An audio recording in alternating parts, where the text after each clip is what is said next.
Bonjour tout le monde, bienvenue à notre présentation sur les placements socialement responsables. Mon nom est Francis Sabourin de Richardson, Patrimoine Richardson à Montréal, accompagné de Hossein Ghafari Aram, qui travaille avec moi depuis plus de 4 ans, pour ceux qui ne le connaissent pas encore. Vous savez, qu'est-ce que les investissements selon les principes environnementaux, sociaux et de gouvernance sont pour nous? Pourquoi nous pensons qu'investir dans vos valeurs ajoute de la valeur? Les marchés financiers reflètent notre monde en constante évolution et une gestion de patrimoine efficace consiste à comprendre ces changements et à s'y adapter. L'impact et l'adaptabilité sont au cœur de la philosophie d'investissement de gestion de patrimoine de Francis Sabourin. Ils font partie de la perspective à travers laquelle passent toutes nos décisions d'investissement. C'est pourquoi nous investissons pour avoir un impact. Notre approche discrétionnaire primée de la gestion de portefeuille est guidée par des critères environnementaux, sociaux et de gouvernance. Nous pensons qu'avoir de la valeur ajoute de la valeur. Nous nous adaptons constamment. Pour nous, l'investissement durable est plus qu'une tendance. C'est une façon d'exploiter les investissements à long terme et de manière durable, tout en gérant les risques émergents. À mesure que les industries et les entreprises adoptent les principes ESG, nous suivons et recherchons de nouvelles occasions. Il s'agit d'un processus évolutif et la définition de ce qui en fait un bon investissement est en train de changer.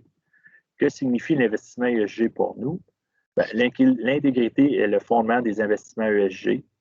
Pour nous, les titres qui ont un impact positif sont ceux qui sont réfléchis. Ce sont des entreprises qui sont conscientes de l'évolution de notre monde et de l'impact qu'elle a sur lui. Ils se soucient de la durabilité et de l'égalité et prennent des décisions basées non seulement sur le profit, mais aussi sur les personnes et la planète. Ils sont transparents et en ce qui concerne leurs valeurs, ils se soucient de leurs employés. Ce sont les titres qui correspondent à nos valeurs. Nos portefeuilles s'adaptent constamment.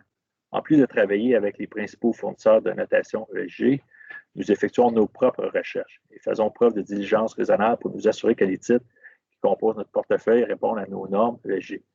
Ce n'est pas un processus parfait, mais évolutif et notre approche pratique nous permet de rester en contact avec le monde en constante évolution de l'investissement à impact. Que signifie l'investissement ESG pour nos clients? Nous savons grâce au processus de découverte des 10 dernières années que nos clients sont de plus en plus alignés sur les principes ESG et ils veulent que leurs investissements génèrent des rendements et des impacts positifs. Notre approche de la gestion de patrimoine repose sur 3 piliers, vision, planification et gestion. La vision signifie comprendre vos objectifs personnels, vos valeurs et vos buts. Ces éléments permettent d'établir un plan financier à long terme et de constituer un portefeuille percutant. C'est dans cet esprit que nous vous guidons et vous éduquons sur le monde en rapide évolution de l'investissement ESG en alignant votre vision stratégique sur ce qui compte le plus pour vous. Il n'a pas plus d'important pour nous que votre patrimoine signifie pour vous.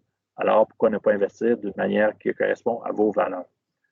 Ceci étant dit, en quoi consiste l'approche VPG dans nos portefeuilles comme tel de gestion discrétionnaire, comme la grande partie d'entre vous détiennent? Pour nous, dans nos portefeuilles de gestion discrétionnaire, l'approche ESG en fait partie intégrante parce que nous établissons, quand nous établissons une énoncée politique de placement personnalisé pour chacun de nos clients et en prenant soin de tenir compte d'un certain nombre de facteurs clés tels que les critères ESG, l'investissement durable, en plus de votre horizon temporel, vos besoins de liquidité de votre situation spéciale. C'est déjà intégré dans nos politiques d'investissement.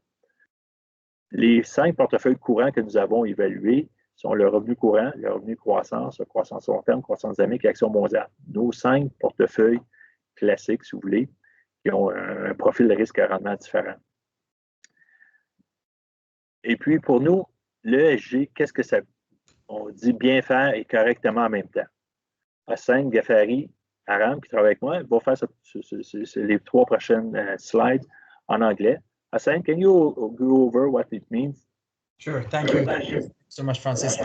So, yes, it's about doing well at the same time. To put it in very simple terms, she's a tenant of a traditional socially responsible investing, SRI.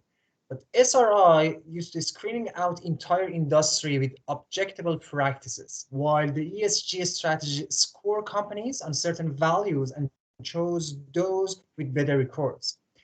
So the E part of the ESG is about measuring a company's impact on natural ecosystem. The social, which is S, capture a company's relation with its workforce, customers, and society. And the last one, the government, the G, is covering the management policies to act in the best interest of its long-term shareholders.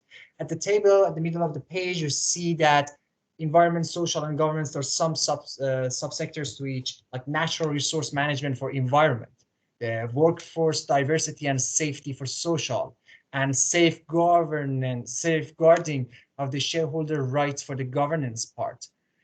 Portfolio managers and analysts these days are more frequently integrating ESG concept into their investment process, but they rarely adjust their model based on ESG data. The main driver of ESG integration are risk management and client demand. That's exactly what we're experiencing here. It's not a goal of the manager to achieve a high sustainability rating. It's a function of the stock that they are selecting. Thank you very much. Merci beaucoup, Hassan. En parlant de données, Hassan nous a mentionné les données. Hassan, can you go over the data? Quelles sont les données que nous avons besoin et d'où proviennent-ils? Right. So yeah, you're right. So the ESG data is very important, but we have to take into account that there's no standard approach. There's no standard calculation or presentation for the ESG metrics. Understanding the relative metric and limitation of the different of these standards can help us to form a more complete picture of ESG risk and opportunities. Trying to get all these data and analysis regarding the ESG is very hard and it takes a lot of time. And that's why the active managers can play and add value here. At the middle of the page, you see the two tables, the barriers and the drivers of ESG integration into the Canadian capital market based on the CFA institution. I just want to take your time for one of these important lines here. In the barrier section, you see the lack of comparable and historical data is around 40% importance for the manager and analyst about the barriers of the ESG into integration. Why? Because it's not a comparable standard here. So although we are seeing more availability of ESG data, the concern related to considerable divergence in metrics and methodology used among ESG data providers convinces us to conduct in-house analysis also. So we do in-house analysis for our ESG approach as well. Because just give you one metrics here, the average correlation between overall ESG rating of the top 6 data provider is less than 50%. So 50% difference between different sources of the data. It means huge gap, huge different metrics approaches. You need the active manager here. OK, merci Hassan. Comme on peut voir, les bases de données sont très différentes d'une base de données à l'autre. C'est ce qu'on s'est aperçu. Et puis, ça peut aller jusqu'à 50% de différence en termes de rating ou d'évaluation. Notre approche dans nos portefeuilles, comment vigilants nous sommes dans notre approche ESG, nous sommes fiers de dire que nous avons, comme on vous disait, les clients nous ont posé la question à quel niveau nous sommes ESG, puis on a fait les études, puis c'est là qu'on a développé notre approche ESG. Puis sans faire de changement sur quoi que ce soit, en gardant notre philosophie d'investissement, nous avons évalué nos portefeuilles, nous avons réalisé que nous avions une très bonne image de nos portefeuilles, entre autres. Le premier portefeuille, c'est notre portefeuille de croissance dynamique. Il y a une évaluation aux alentours de 23. Et puis, nos indices de référence sont presque à 23. Ça veut dire que sans changement majeur, sans aucun changement, nous avons eu une évaluation relativement très compétitive versus nos indices de référence, ce qui peut nous permettre qu'on a une marge de manœuvre pour améliorer ça. Puis, autant dans nos portefeuilles que nous avons des actions, des obligations, certains fonds communs de placement, certains fonds négociés en bourse et certains placements alternatifs. Nous détenons du Microsoft, du Dollarama, par exemple, qui nous donne une cote ESG très bonne, et aussi des titres moins bien cotés comme Zimmer et Facebook, par exemple. Et l'ensemble du portefeuille fait qu'on a une pondération très bien, très relativement basse du côté du croissance dynamique. Du côté du portefeuille d'actions mondiales, qui comparativement était légèrement un peu plus élevé que notre indice de référence, mais on est conscient qu'on est capable d'améliorer ça au cours des prochaines décisions de placement qu'on va prendre. Et puis, Hassan, can you go over how vigilant we are in our ESG analysis? Sure. So it's important to understand that we focus on ESG analysis here. not ESG investing. Because ESG investing is often used as a marketing slogan, whereas the ESG analysis is a fundamental part of the investment decision and requires a disciplined and tangible approach to be fully integrated in the investment process. ESG considerations are part of every investment decision that we make. We do not make investment decisions only and solely on ESG alone. ESG is a part of our philosophy, and that's how vigilant we are in this manner. Merci, Hyacinthe. Eh bien, merci à vous tous d'avoir écouté la présentation. Associez-vous à nous pour vous atteindre vos objectifs ESG. Si vous avez des questions pour moi, en anglais ou en français, vous aurez accès à la présentation. Lâchez-nous un petit coup de fil ou envoyez-nous un courriel. Merci et bonne fin de journée. Merci.